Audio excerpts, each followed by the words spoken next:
اعوذ باللہ من الشیطان اللعین الرجیم بسم اللہ الرحمن الرحیم اللہم صلی علی محمد وآل محمد وعجل فرجہم السلام علی الحسین وعلی علی ابن الحسین وعلی اولاد الحسین وعلی اصحاب الحسین۔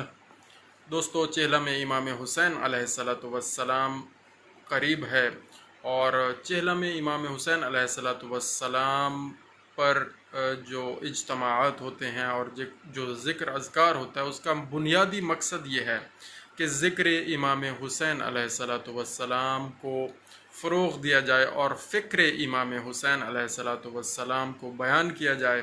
مقصد امام حسین علیہ السلام کے ساتھ متمسک رہا جائے، اور جو خرافات ہیں اور جو لوگوں نے کافی ساری شامل کر دی ہیں، ان سے دوری اختیار کی جائے۔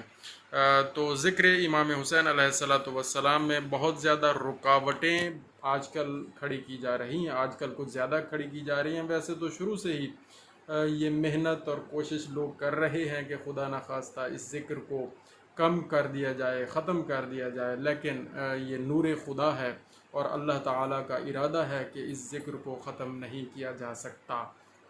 اسی جملے کی طرف بی بی زینب سلام اللہ علیہ نے یزید پلید کے دربار میں فرمایا تھا کہ تو جتنا کوشش کر لے ہمارے ذکر کو مٹا نہیں سکتا، کیونکہ بی بی نے یہ فرما دیا ہے، اور وہ مقرب خدا ہیں، عطرت رسول ہیں، رسول اللہ صلی اللہ علیہ وآلہ وسلم کا پاک خاندان ہے، تو ان کی زبان سے نکلے ہوئے الفاظ اللہ تعالیٰ نے ظاہر قبول فرمائے ہیں، اور یہ ذکر رہے گا۔